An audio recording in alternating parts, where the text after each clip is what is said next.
Assalamualaikum warahmatullahi wabarakatuh. Halo semuanya, pada video kali ini kita akan membahas salah satu isu penting yang sering terjadi di sekitar kita, yaitu alih fungsi lahan pertanian. Apa sih sebenarnya alih fungsi lahan itu? Secara sederhana, ini adalah proses ketika lahan yang awalnya digunakan untuk pertanian itu berubah fungsi menjadi sesuatu yang lain, seperti kawasan pemukiman, jalan tol, atau infrastruktur lainnya. Kenapa hal ini sering terjadi? Salah satu alasan utamanya adalah kebutuhan lahan yang terus meningkat dengan seiring bertambahnya jumlah penduduk. Jadi, semakin banyak orang, maka semakin besar juga kebutuhan untuk membangun rumah, fasilitas umum, dan infrastruktur. Nah, contohnya itu pembangunan jalan tol yang bertujuan untuk mempermudah transportasi itu juga seringkali mengambil alih lahan pertanian. Alih fungsi lahan itu juga dapat diartikan ketika lahan digunakan untuk keperluan lain di luar rencana awalnya dan seringkali membawa dampak negatif. Proses ini dipengaruhi oleh 3 faktor utama. Yang pertama itu adalah faktor eksternal, seperti pertumbuhan kota dan kebutuhan lahan yang baru. Yang kedua ada faktor internal, yaitu kondisi petani yang sering terdesak kebutuhan ekonomi. Dan faktor yang ketiga adalah faktor kebijakan, di mana aturan perlindungan lahan itu sering kurang efektif dalam implementasinya. Jadi, apa yang bisa kita lakukan?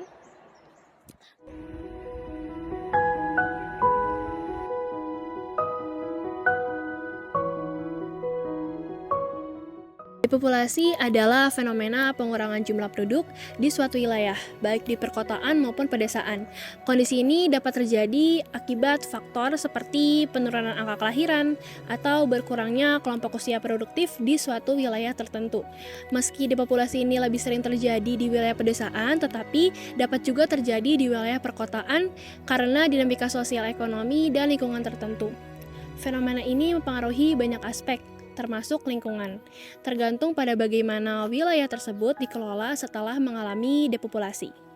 Salah satu dampak signifikan dari depopulasi terhadap lingkungan adalah penantaran lahan. Lahan yang sebelumnya dimanfaatkan secara produktif seringkali menjadi tidak terkelola ketika jumlah penduduknya menurun. Penantaran lahan ini dapat memicu berbagai masalah lingkungan seperti degradasi tanah, erosi, dan terganggunya ekosistem lokal, sehingga mempengaruhi keberlanjutan sumber daya alam. Dalam beberapa kasus, lahan yang tersedia sering dialihfungsikan untuk proyek infrastruktur, seperti salah satunya pembuatan jalan tol. Meski pembangunan jalan tol dapat meningkatkan konektivitas antar wilayah, proses ini membawa konsekuensi lingkungan yang cukup serius. Pembukaan lahan dalam skala besar seringkali menghilangkan habitat alami flora dan fauna, lalu mengurangi area resapan air yang akan meningkatkan risiko banjir dan menghasilkan emisi gas karbon selama proses konstruksi. Alih fungsi lahan seperti ini menunjukkan tantangan besar dalam menjaga keseimbangan antara kebutuhan pembangunan dan pelestarian lingkungan. Oleh karena itu, untuk meminimalkan dampak negatifnya, diperlukan perencanaan yang matang. Konsep pembangunan berkelanjutan perlu diintegrasikan dengan langkah-langkah rehabilitasi lingkungan. Setelah proyek selesai, dengan cara ini, dampak buruk terhadap lingkungan dapat diminimalkan meskipun wilayah tersebut mengalami depopulasi.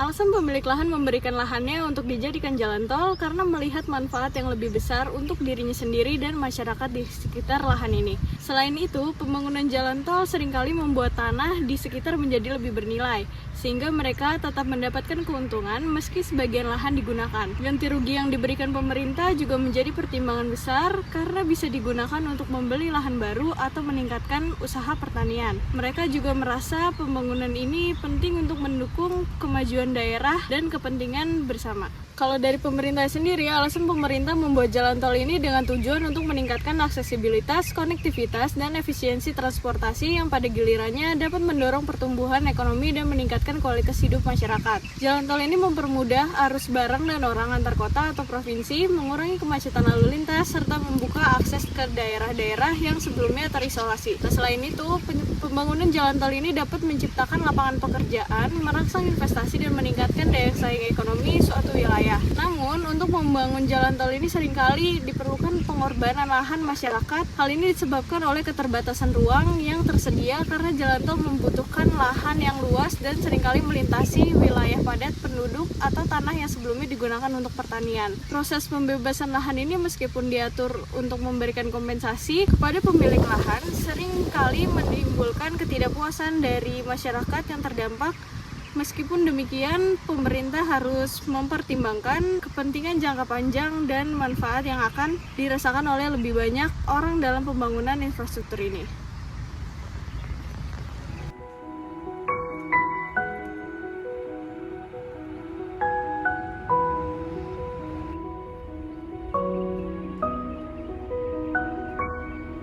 Selanjutnya, saya akan menjelaskan apa dampak alih fungsi lahan pertanian yang dirasakan oleh masyarakat sekitar. Jadi, pembangunan jalan tol membawa dampak positif dan negatif.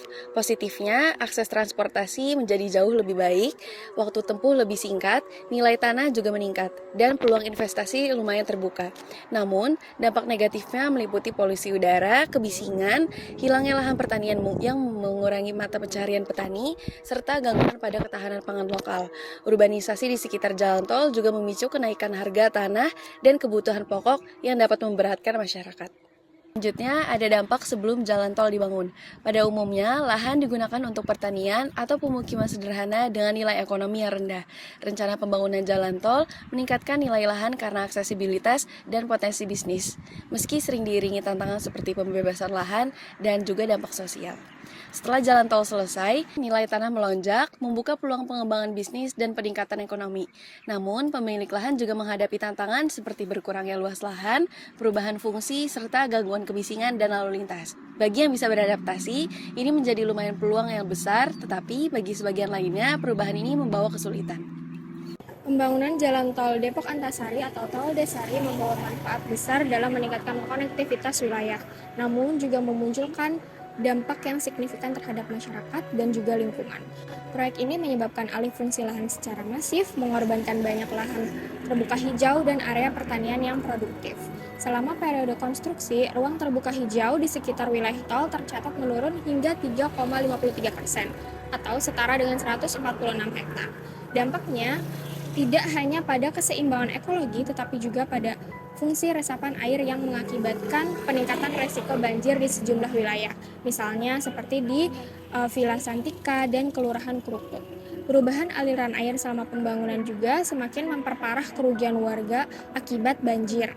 Nah, setelah tol ini mulai beroperasi, dampak lanjutan terhadap masyarakat itu semakin terasa. Salah satunya, masalah yang terjadi yaitu kemacetan yang terjadi di sekitar pintu keluar tol, khususnya di wilayah Krukut dan juga Sawangan. Kemacetan ini disebabkan oleh kapasitas jalan di sekitar yang tidak mampu menampung lonjakan volume kendaraan. Selain itu, peningkatan jumlah kendaraan bermotor juga turut memperburuk kualitas udara di daerah sekitar tol. Emisi gas buang yang terus meningkat berdampak langsung pada kesehatan masyarakat sekitar, terutama anak-anak dan lansia yang lebih rentan terhadap gangguan pernapasan akibat polusi udara. Masalah kebisingan juga menjadi keluhan utama warga sekitar yang tinggal di sekitar jalur tol. Suara kendaraan, terutama di malam hari, juga mengganggu kenyamanan dan kualitas tidur mereka.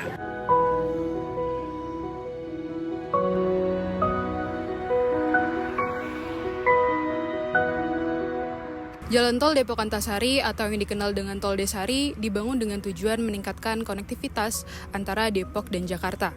Namun, di balik megahnya infrastruktur ini, berbagai dampak negatif dirasakan oleh masyarakat dan lingkungan sekitar. Seperti yang sudah disampaikan sebelumnya, beberapa permasalahan utama seperti kemacetan di area pintu tol, polusi udara, dan kebisingan menjadi sorotan para warga.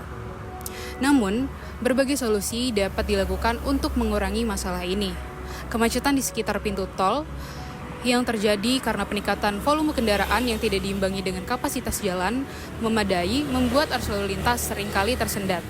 Pemerintah dapat melakukan pelebaran jalan akses dan pembangunan jalur alternatif di sekitar pintu tol untuk mengurangi kemacetan. Selain itu, penggunaan teknologi pembayaran tol tanpa henti seperti multi-lane free flow juga dapat memperlancar arus kendaraan. Untuk mengatasi polusi udara, pemerintah dapat melakukan penanaman pohon di sepanjang jalan tol. Hal ini menjadi langkah penting untuk menjaga kualitas udara. Selain itu, pemasangan alat memantau kualitas udara secara real-time di area sekitar tol dapat membantu masyarakat dan pemerintah mengambil langkah cepat jika polusi meningkat. Sementara itu, kebisingan dari lalu lintas di sepanjang tol yang sering mengganggu kenyamanan warga, terutama pada malam hari, juga menjadi perhatian. Untuk mengatasi hal ini, pemasangan panel peredam suara di sekitar pemukiman yang berdekatan dengan jalan tol dapat menjadi solusi yang efektif. Dengan langkah-langkah tadi, diharapkan pembangunan infrastruktur seperti tol Depok Antasari tidak hanya meningkatkan konektivitas, tetapi juga menciptakan lingkungan yang lebih nyaman dan berkelanjutan bagi masyarakat.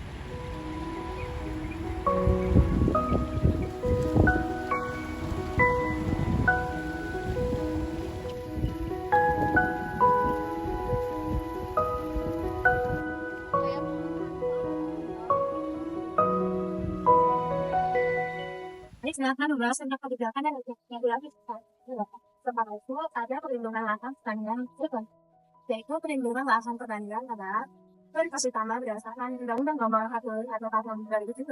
Alih-fungsi lahan hanya diputuskan berdasarkan strategi nasional. Seperti infrastruktur publik, setiap alih-fungsi harus disertai pembelajaran efektif dengan yang setara menjaga ketahanan pangan.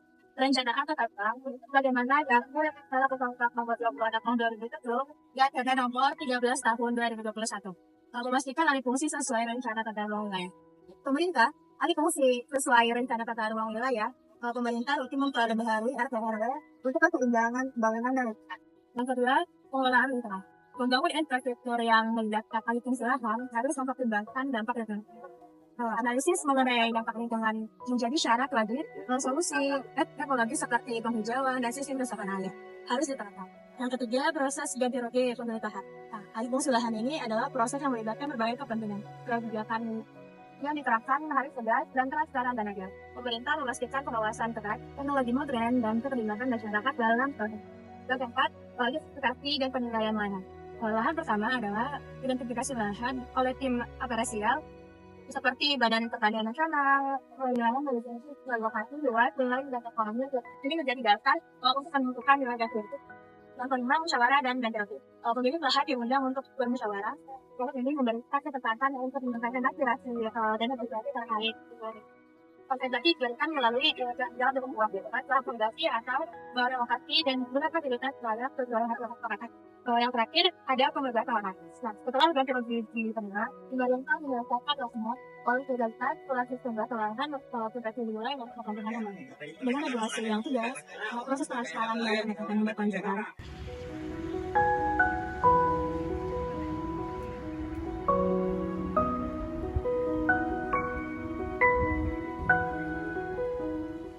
Dalam sebuah dunia yang terus berubah, depopulasi menjadi fenomena nyata yang tak bisa dihindari. Ketika penduduk berkurang, lahan-lahan pertanian yang dulunya subur dan produktif akhirnya ditinggalkan dan terbengkalai. Tanah yang dahulu menjadi sumber penghidupan kini tak lagi dikelola, menjadi saksi bisu dari hilangnya produktivitas dan ketahanan pangan. Akibatnya, lahan-lahan ini seringkali dialihfungsikan untuk pembangunan infrastruktur seperti jalan tol dengan alasan mempercepat konektivitas dan memacu pertumbuhan ekonomi. Namun, di balik manfaat pembangunan, ada konsekuensi besar yang harus ditanggung. Alihfungsi lahan memicu degradasi lingkungan, menghilangkan habitat alami, dan meningkatkan risiko bencana seperti banjir akibat berkurangnya area resapan air, polusi udara, dan kebisingan menyertai hadirnya jalan tol. Sementara para petani kehilangan sumber mata pencaharian mereka. Lingkungan dan ekosistem yang rapuh menjadi semakin terpinggirkan, digantikan oleh beton dan aspal. Kedepan, kita dihadapkan pada pilihan membiarkan pembangunan, mengorbankan lahan produktif, atau mencari keseimbangan yang berkelanjutan. Dengan perencanaan yang matang, kebijakan yang tegas, dan kesadaran bersama, kita masih bisa menjaga keseimbangan antara kemajuan dan kelestarian lingkungan. Karena ketika kita kehilangan lahan dan lingkungan, kita kehilangan lebih dari sekedar tanah, kita kehilangan warisan yang seharusnya kita jaga untuk generasi mendatang.